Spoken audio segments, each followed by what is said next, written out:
नमस्कार, जय जगन्नाथ, सुप्रभात। दर्शक बंधु, आज आपण मानकु नै आसीछि आजिर नुआ एक प्रसंग। आजिर प्रसंग हेउछि पाइल्स, अर्श बा मलकंटक समस्यार तार सठिक खाद्यपेय कौन। आसंतु जानि नेबा। दर्शक बंधु, कोष्ठकाठिन्य, पाइल्स, अर्श बा मलकंटक समस्या किंबा गबंधर समस्या पई औषध सेवन नितांत आवश्यक। तत्संगे संगे खाद्यपेयर सुधार आनिबा यह मध्य बेस गुरुत्वपूर्ण। आसंतु जानि नेबा एही पाइल्स बा अर्श बा मलकंटक समस्यार तार केउ सठिक खाद्य खाइबे एवं केउ खाद्य खाइबे नाही। आसंतु जानि नेबा। दर्शक बंधु, तंतुयुक्त खाद्य आम शरीर पई बेस उपयोगी। तंतुयुक्त खाद्य खाइले मल सॉफ्ट होइथाय एवं पेट सफा होइथाय। एणु तंतुयुक्त खाद्य तथा संतुलित खाद्य अर्श बा मलकंटक रोगी बा गबंधर बा पिस्तुला रोगी पई बेस उपयोगी होइथाय। दर्शक बंधु, आसंतु जानि नेबा केउ पनिपरिबा एही अर्श बा मलकंटक रोगी पई बेस उपयोगी। तंतुयुक्त खाद्य रे गाजर, मूला, बैगण, बिलाती बैगण, कखारू, पानी कखारू बा बोईतालू, अमृतभंडा,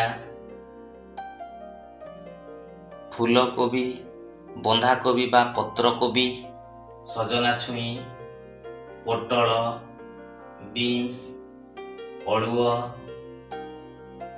कंचा कदली, पाचिला बेलरस, कांकड़, खंब आलू एवं ग्रीन लीफ बा सबुज साग पनिपरिबा एही तंतुयुक्त खाद्य खाइले मल सॉफ्ट होइथाय एवं पेट सफा होइथाय। दर्शक बंधु, जे माने अर्श, मलकंटक, गबंधर भली मलद्वार जनित रोग रे पीड़ित हेउछंती सेमाने गुरुपाक खाद्य बा गरिष्ठ खाद्य ठारू दूरे रहंतु। जेपरि कि माछ, मांस, अंडा, पनीर, छतु,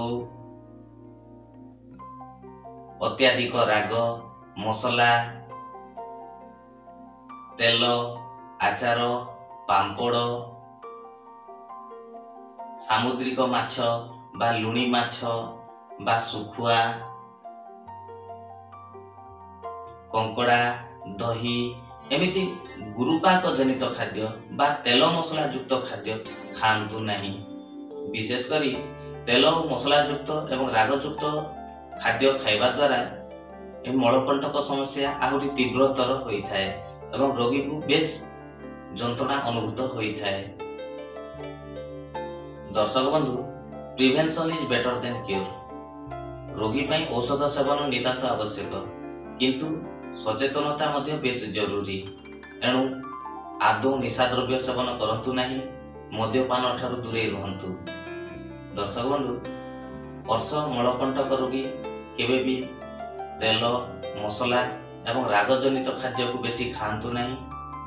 संतुलित खाद्य खांतु एवं सुस्थ एवं निरापद जीवन यापन करंतु।